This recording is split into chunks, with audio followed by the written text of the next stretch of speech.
నమస్తే, welcome to Mahanagar. నేను మీ journalist అండి. తెలంగాణ రాష్ట్రంలో యూరియా కొరత తీవ్రంగా ఉందనేది సోషల్ మీడియా మాధ్యమాల్లో పెద్దగా వైరల్గా మారింది. ప్రతి జిల్లాలో ప్రతి నియోజకవర్గంలో యూరియా కొరతతోని ప్రభుత్వం మీద దుమ్మెత్తిపోస్తున్నారు రైతులు.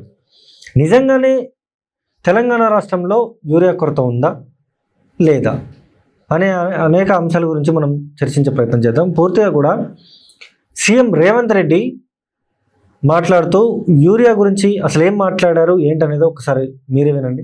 ఒక్కసారిగా మంది అందరు ఒక దగ్గర నిలబట్టి అందుబాటులో ఉన్నా కూడా లైన్ పెద్దగా కనిపిస్తుంది. సినిమా హిట్ అయితే అందరికి టికెట్ దొరకవచ్చు, కానీ లైన్ చూస్తే పొడుగ్గా కనిపిస్తుంది. ఆఖరి ఆయనకు మొదటి ఆయనకు సేమ్ టైంలో ఇవ్వలేరు కదా.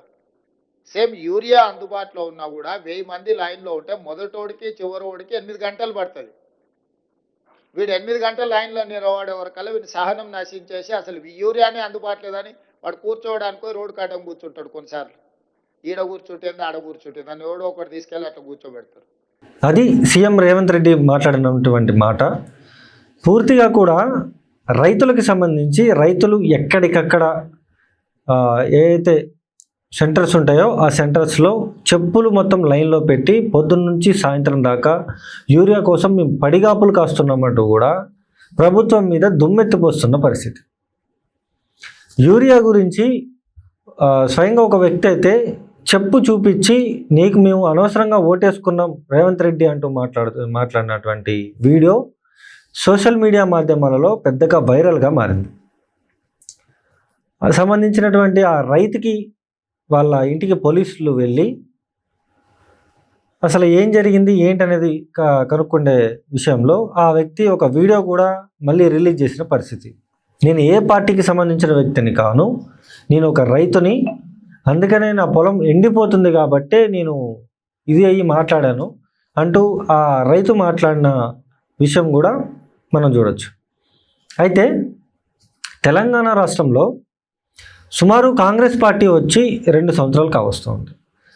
2 సంవత్సరాలు కావస్తున్న నేపథ్యంలోనే పూర్తిగా కూడా ప్రభుత్వం మీద దుమ్మెత్తిపోసే విధంగా బీఆర్ఎస్ పార్టీ సోషల్ మీడియా కావచ్చు, లేకపోతే బీఆర్ఎస్ పార్టీ నాయకులు కావచ్చు, లేకపోతే బీజేపీ పార్టీ సోషల్ మీడియా కావచ్చు, బీజేపీ పార్టీ నాయకులు కావచ్చు, వీళ్ళందరూ కూడా దుమ్మెత్తిపోస్తున్నారు కాంగ్రెస్ పార్టీని.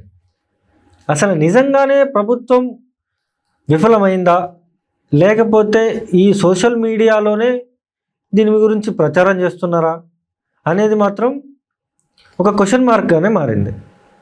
అంటే దాదాపు 10 సంవత్సరాలు తెలంగాణ రాష్ట్రం వచ్చిన తర్వాత 10 సంవత్సరాలు అధికారంలో ఉంది బీఆర్ఎస్ పార్టీ.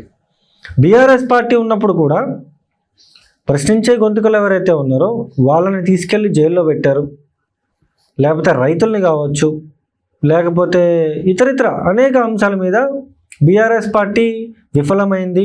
అందుకనే కాంగ్రెస్ పార్టీకి ప్రజలు ఓటేసుకొని గెలిపించుకున్నారు. ఈరోజు కాంగ్రెస్ పార్టీ కూడా అలానే చేస్తుందంటూ కూడా చాలామంది రాజకీయ విశ్లేషకులు కావచ్చు, లేకపోతే కమ్యూనిస్టులు కావచ్చు, రైతులు కావచ్చు, ప్రతిపక్షాల నాయకులు కావచ్చు, వీళ్ళందరూ కూడా మాట్లాడుతున్న పరిస్థితి. తెలంగాణ రాష్ట్రంలో నిజంగానే కాంగ్రెస్ పార్టీ 2 సంవత్సరాలు అధికారంలో ఉంది కదా, ఉన్న నేపథ్యంలోనే మరి కాంగ్రెస్ పార్టీ నిజంగానే విఫలమైందా, లేకపోతే ఈ ప్రతిపక్షాలు చేస్తున్న కుట్రలా అనేది కాంగ్రెస్ పార్టీ నాయకులు చెప్పాల్సినంత అవసరం ఎంతైనా ఉంది. అదేవిధంగా చాలామంది రాజకీయ విశ్లేషకులు టీవీ ఛానల్స్లో కావచ్చు, మెయిన్ స్ట్రీమ్ మీడియాలో కావచ్చు కూర్చొని కాంగ్రెస్ పార్టీ మీద దుమ్మెత్తిపోస్తున్న సంఘటనలు కూడా మనం చూస్తూ ఉన్నాం. మరి కాంగ్రెస్ పార్టీ నిజంగానే విఫలమైందా? కాంగ్రెస్ పార్టీ ఒక పక్క కాంగ్రెస్ పార్టీ నాయకులు ఏం చెప్తున్నారంటే మాకు కొద్దిగా టైం కావాలి, ఒక్కొక్కటిగా మేము చేసుకుంటూ వస్తున్నాం, ప్రజలకి అన్నీ అందించాలంటే కొద్దిగా టైం పడుతుందంటూ కూడా కాంగ్రెస్ పార్టీ నాయకులు చెప్తా ఉన్నారు.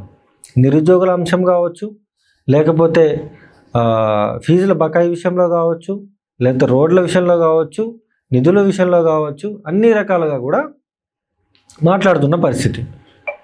పూర్తిగా కూడా కాంగ్రెస్ పార్టీనే టార్గెట్గా చేసుకుంటూ సోషల్ మీడియా మాధ్యమాలలో కూడా పెద్దగా కూడా వైరల్గా మారుతున్నాయి. దీనికి సంబంధించి ప్రభుత్వం తక్షణమే స్పందించి చాలా 6 గ్యారంటీలకు సంబంధించి ఒక రివ్యూ మీటింగ్ తీసుకొని అసలు మేము ఇప్పటిదాకా ఇవి అమలు చేసాం, ఇంకా ఇవి ఉన్నాయి అమలు చేసేటి, ఈ టైం వరకు చేస్తామంటూ కూడా మాట్లాడాల్సినంత అవసరం ఎంతైనా ఉంది. చూస్తూనే ఉండండి మహానగర్. నేను మీ జర్నలిస్ట్ అండి.